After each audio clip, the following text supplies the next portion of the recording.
बिस्मिल्लाहिर्रहमानिर्रहीम। Respectable dear viewers, अस्सलाम वालेकुम। आज यूनिक टॉपिक के साथ हाजिर है। आज का टॉपिक बहुत ही इम्पोर्टेंट है और हर लेवल ऑफ स्टूडेंट के लिए, चाहे वो जिस लेवल के साथ भी उसका ताल्लुक़ हो, ख़ासकर बीएस इंग्लिश लैंग्वेज और लिटरेचर के स्टूडेंट के लिए इसकी अफादियत अपनी जगह पे है। तो जिसने भी हमारे चैनल को सब्सक्राइब नहीं किया वो सब्सक्राइब कर ले और वीडियो को जो है लाइक किया करें, ताकि हर नई वीडियो की नोटिफिकेशन सबसे पहले आपको पहुंच सके। और जो सब्सक्राइबर है वो वीडियो को ज़्यादा से ज़्यादा लाइक और शेयर किया करें। अब आज के टॉपिक की जानिब जाते हैं। आज का टॉपिक बेसिकली क्या है, यानी समरी ऑफ द नावल या लाइन बाय लाइन एक्सप्लेनेशन। और वो नावल कौन सा है, यानी hard times bye Charles Dickens. यानी चार्ल्स डिकन के यानी जो नावल है जिसका टाइटल हार्ड टाइम्स है, उसकी समरी और उसकी सारी एक्सप्लेनेशन आप लोग के सामने रखते हैं। और इस नावल की समरी के लिए यानी स्पेसिफाइड उसके यानी करेक्टर्स को भी पढ़ना होगा, क्योंकि इसके बगैर करेक्टर्स के बगैर आपको उसकी समरी समझ नहीं आएगी। क्योंकि इसकी अफादियत यह है कि हर यानी इस करेक्टर के अंदर अपनी एक स्टोरी है और अपना उसका एक यानी व्यू पॉइंट है। इसी वजह से इस समरी में हम आप लोग को उसके करेक्टर वाइज जो है समरी भी आप लोग को देंगे। और बेसिकली इस नावल के अंदर यानी क्या चीज़ रखा गया है, ये एक यानी परसेप्शन है जिसको यूटिलिटेरियनिज्म अप्रोच कहा जाता है, या जिसको यूटिलिटेरियनिज्म यानी थ्योरी कहा जाता है। ये बेसिकली उस थ्योरी या इस नज़रिए के ख़िलाफ़ लिखी गई एक नावल है।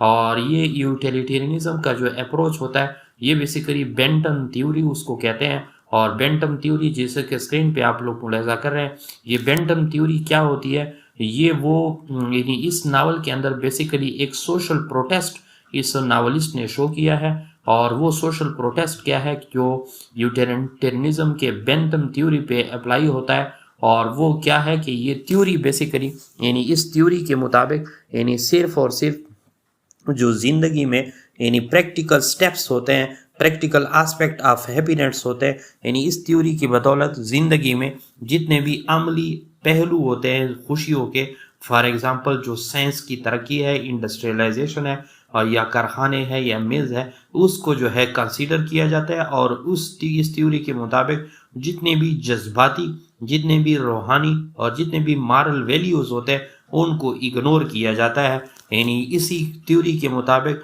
जो प्रैक्टिकल एस्पेक्ट ऑफ हैप्पीनेस होते हैं वो सिर्फ और सिर्फ साइंस और साइंसी एडवांसमेंट या साइंसी जो है इंडस्ट्रियलाइजेशन और यानी कारखाने और मिल्स है, जबकि उसके अलावा इमोशनल, जज्बाती, स्पिरिचुअल और मॉरल वैल्यूज़ को इग्नोर किया गया है।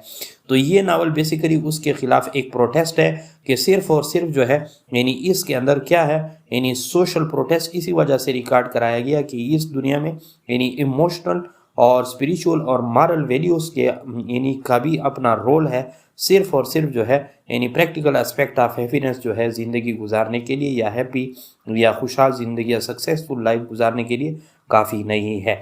इसी वजह से इस नावल की समरी से पहले मैंने ये परसेप्शन आप लोग को दे दिया ताकि आप लोग इस नावल को समझ सकें।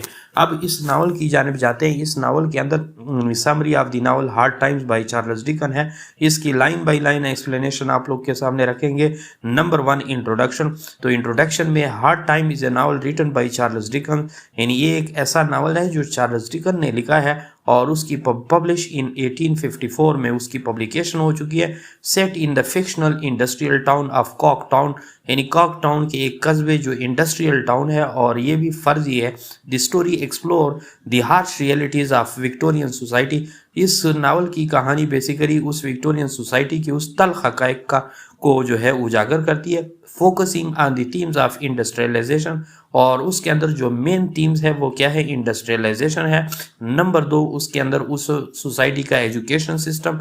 और number 3, the dehumanising effect of utilitarianism approach है या थ्योरी है, उसके डीह्यूमनाइजिंग इफेक्ट क्या लोगों पे यानी गैर इंसानी असरात क्या मुरतब होते हैं इस थ्योरी के अप्लाई करने से। The novel revolves around the lives of the several character and their struggle against the oppressive and mechanised nature of their environment. और यही नावल जो है बेसिकली उन तमाम कैरेक्टर्स का जो इस यानी मैकेनाइज एक मेकानी फितरत रखने वाले और एक जुल्म पे मबनी सोसाइटी या इन्वायरमेंट में यानी उनके खिलाफ तमाम स्ट्रगल के जो वो स्ट्रगल कर रहे हैं, कौन, यानी करेक्टर्स, उन तमाम की ज़िंदगियों पे मबनी एक कहानी है। तो बेसिकली इस इंट्रोडक्शन से एक चीज़ तो वाज़ेह हो गई कि वो क्या है कि ये नावल हार्ड टाइम्स 1854 में आ चुका है और ये जो है basically harsh realities of Victorian society को उजागर करने में अपना रोल प्ले करता है।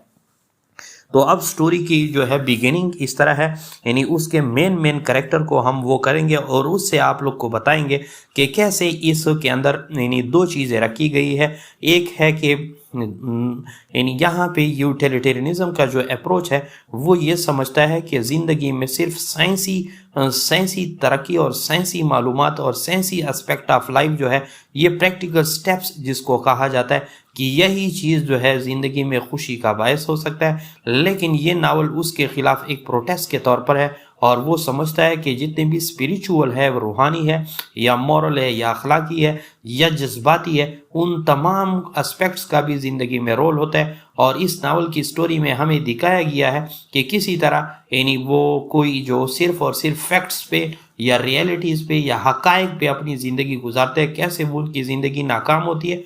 और जो लोग मिक्स होते हैं, यानी हकायक को भी समझते हैं और जज्बात को भी जो है, जज्बात को भी, रूहानियत को भी और उसके मॉरल्स को भी, यानी वो समझते हैं और मिक्स लाइफ अपनाते हैं, वो कैसे उसकी लाइफ सक्सेसफुल होती है। और जो सिर्फ और सिर्फ प्रैक्टिकल लाइफ अपनाते हैं, यानी मतलब है फैक्ट्स पे जीने गुजारते हैं, कैसे यूटिलिटेरियन अप्रोच जो है वो कहते हैं यानी अनसक्सेसफुल है। तो मेन कैरेक्टर्स में number 1 the main character include Thomas great green, यानी मेन कैरेक्टर थॉमस का है, ये थॉमस ग्रेट ग्रीन का है। ये कौन है? एक wealthy and strict school master, एक बहुत ही अमीर कबीर और स्कूल मास्टर है, लेकिन सख्त इंसान है। वो believes in teaching only fact and discouraging imagination and emotion, जो सिर्फ और सिर्फ टीचिंग, यानी टीचिंग के कौन से टीचिंग में किस चीज़ पे ज़्यादा जोर होता है? फैक्ट्स पे, यानी साइंस वे या साइंटिफिक वे ऑफ टीचिंग पे और या साइंटिफिक एस्पेक्ट ऑफ लाइफ पे या प्रैक्टिकल स्टेप ऑफ लाइफ पे जो ज़्यादा फोकस करते हैं। And discouraging imagination and emotion, और बार बार ही नहीं हौसला शिकनी करता है इमेजिनेशन को, तस्वुरात को एंड इमोशन को, और ज़िंदगी में इमोशन और इमेजिनेशन को रोल को बिल्कुल डिस्करेज करता है और बिल्कुल उसको समझता नहीं, यानी उसको रोल को कोई अहमियत नहीं देता। यानी ये बेसिकली यूटिलिटेरियन अप्रोच को जो है वो फोकस में ले आता है। इसी वजह से इसके जो अपने चिल्ड्रन होते हैं, यानी great grand children Louisa and Tom, उसके जो अपने बच्चे होते हैं, यानी बच्चा और बच्ची, suffer under is rigid education philosophy leading to personal and emotional hardship, और इसी वजह से उसके जो है यानी अपने बच्चे जो होते हैं, बच्ची और बच्चा दोनों, न उसकी मैरिज सक्सेसफुल रहते हैं और न उसकी जो है इस रिजिड एजुकेशन फिलासफी के अंदर उसके न ज़ाती ज़िंदगी और न जज्बात जो है, यानी जज्बाती मुश्किलात के भी शिकार होते हैं और ज़ाती ज़िंदगी में मुश्किलात का शिकार रहते हैं, यानी इसके इस रोल की वजह से। नंबर 3 जो है इन ल्यूजा ग्रेट ग्रीन, ये जो है उसकी क्या है? ल्यूजा है, यानी ये उसकी बेटी है। Is raised without law and is married off to Joseph Bounderby, a wealthy factory owner and self proclaimed man of fact. However, their marriage is unhappy and the Lusa find herself trapped in the lawless relationship. यानी ये उसकी school master की, जिसका नाम Thomas great green है, ये भी wealthy है और वो अपनी बच्ची की तरबियत भी और अपने बच्चों की तरबियत भी इस फिलासफी में करता है, और उसकी शादी भी वो बॉन्डरबाई या जोजिया बॉन्डरबाई से कर लेता है। वो खुद भी फैक्ट्री ओनर है, बड़ा यानी अमीर कबीर है, लेकिन वो भी मैन ऑफ फैक्ट्स है, वो भी हकायक पे या इस यूटिलिटेरियन अप्रोच पे यानी लाइफ गुजारता है, फैक्ट्स पे यकीन रखता है। और इसी वजह से उनकी जो मैरिज होती है, मैरिज के लिए तो इमोशन की ज़रूरत होती है और इमोशन जो है उसके अंदर है नहीं, तो इसी वजह से इनकी जो मैरिज लाइफ होती है वो अनहैप्पी हो जाती है। और उसकी अपनी बेटी जो होती है यानी थॉमस की, वो क्या हो जाती है? यानी लॉलेस रिलेशनशिप का शिकार हो जाती है, क्योंकि उसकी और उसके होने वाले हस्बैंड का के अंदर इमोशन को कोई फोकियत हासिल नहीं है। इसी वजह से इनकी जो लाइफ थी यानी पर्सनल लाइफ, वो जो है अनसक्सेसफुल रही है।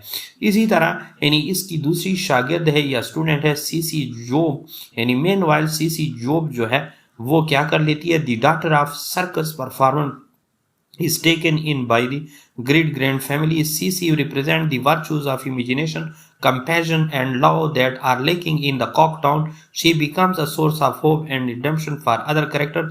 And ये बेसिकली इस के साथ जिंदगी लाइफ तो गुजर बसर करती है, लेकिन सर्कस परफॉर्मेंस की बेटी है और किसके साथ, स्कूल यानी थॉमस स्कूल टीचर जो रेजिड है उसके साथ जो है जिंदगी गुजारती है। लेकिन ये जो है इमेजिनेशन पे भी बिलीव रखती है, वर्च्यूज पे भी बिलीव रखती है, कंपैशन हमदर्दी पे भी और जज्बात पे भी, एंड लॉ और मोहब्बत पे भी। इसी वजह से जो इस टाउन के अंदर जो कॉक टाउन या फर्जी टाउन बनाया गया है उसके अंदर इसकी कमी है और इसी वजह से वो बाकी जो है कैरेक्टर्स के लिए एक उम्मीद की किरण है और सारे कैरेक्टर जो है इसकी तरफ यानी माहिल भी होते हैं। नंबर 5 नंबर पे Stephen Blackpool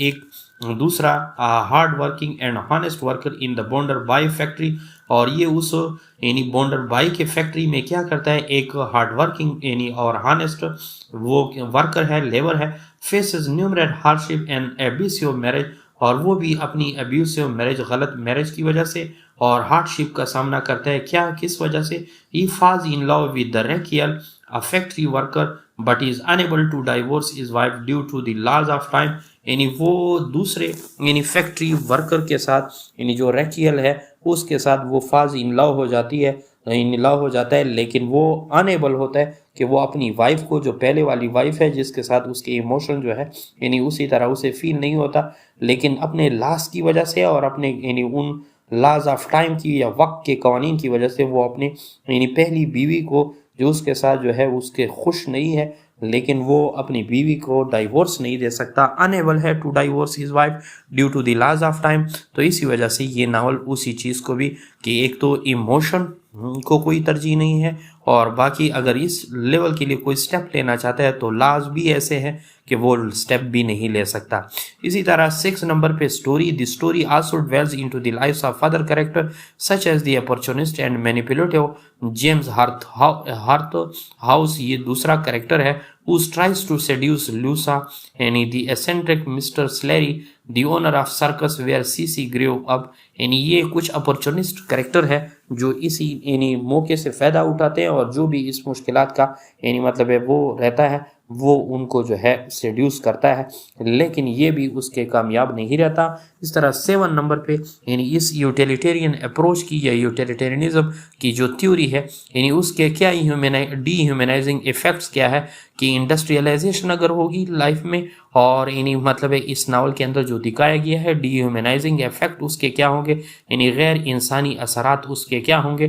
through out the novel Dickens criticise the dehumanising effect of industrialisation, यानी सनतकारी के या साइंसी यानी साइंस को या प्रैक्टिकल स्टेप को ज़्यादा अहमियत देने से, and the pursuit of profit at the expense of human wellbeing, यानी वो कहता है कि जब आप ह्यूमन वेलबींग के एक्सपेंस पे यानी इसका परसूट करेंगे तो उसके इस तरह डीह्यूमनाइजिंग इफेक्ट आएंगे। He highlight the importance of compassion, और इस नावल के अंदर वो बेसिकली क्या करता है, जज्बात को अहमियत देता है, एम्पैथी और हमदर्दी को, एंड इमेजिनेशन और तस्वुरात को इन अ सोसाइटी के अंदर that values utilitarianism and cold rationality, और जिससे यूटिलिटेरियनिज्म की अप्रोच की भी काफ़ी जो है कीमत मिलेगी और आपको रैशनैलिटी या जहानत भी मिलेगा। लेकिन वो कहता है कि सिर्फ इंडस्ट्रियलाइजेशन या प्रैक्टिकल स्टेप ऑफ लाइफ जो है ज़िंदगी का हल नहीं है। कंक्लूजन यानी in the end character face their own personal crisis and moral dilemmas, यानी कई अखलाकी डायलामास से और कई जो है पर्सनल क्राइसिस बहरानों का शिकार होते हैं। थ्रू देयर एक्सपीरियंस से तजर्बात से डिकन अल्टीमेटली सजेस्ट यानी आखिरकार हमें सजेस्ट कर रहे हैं that balance between a reason and emotion, facts and imagination is necessary for truly fulfilling and human existence. यानी यहाँ पे इस नावल के अंदर वो कहता है कि मैं इस यानी इंडस्ट्रियलाइजेशन सोसाइटी का ये इस सोसाइटी के मुखालिफ हूँ जिसमें सिर्फ प्रैक्टिकल स्टेप ऑफ लाइफ को इम्पोर्टेंस दिया गया हो, बल्कि डिकन समझता है कि एक बैलेंस सोसाइटी कायम करने के लिए और बैलेंस यानी इन्वायरमेंट कायम करने के लिए एक इंसान को रीज़न यानी अकल या साइंस या जो मतलब है साइंटिफिक अप्रोच है या यूटिलिटेरियनिज्म है, यानी रीज़न जिसको कहा जाता है जिसमें माइंड है यानी इमोशन और जिसके अंदर जज्बात हैं, उन सब को जो है बराबर अहमियत देनी चाहिए। फैक्ट्स एंड इमेजिनेशन को हक़ाइक़ को भी अहमियत देनी चाहिए, लेकिन इमेजिनेशन को भी इग्नोर नहीं किया जाए। और ये ज़रूरी है ह्यूमन एग्जिस्टेंस के लिए। The novel ends on A note of hope, और इसी तरह ये नावल जो है यानी एंड हो जाता है कि इस उम्मीद पे as some character learn from their mistake, क्योंकि कुछ करेक्टर यानी यहाँ पे अपने मिस्टेक से सीख जाते हैं कि उनके लाइफ के लिए सिर्फ प्रैक्टिकल स्टेप के अलावा इमोशन, स्पिरिचुअल और इथिकल वैल्यूज़ की भी ज़रूरी है। And seek redemption while other continue to suffer the consequences of their action, और उसमें से बाज़ ऐसे करेक्टर हैं जो सिर्फ प्रैक्टिकल स्टेप पे अप्लाई अपनी ज़िंदगी को गुजारते हैं, तो वो उसके कॉन्सिक्वेंसेज या उसके नताइज भी यानी बढ़ते रहते हैं। नीचे जो है प्रोफेसर सैयद इशफाक अहमद शाह, यानी ये है ब्राइट इंग्लिश लर्निंग एम्पायर, हमारा यूट्यूब चैनल का टाइटल भी है और फेसबुक का टाइटल भी है। आप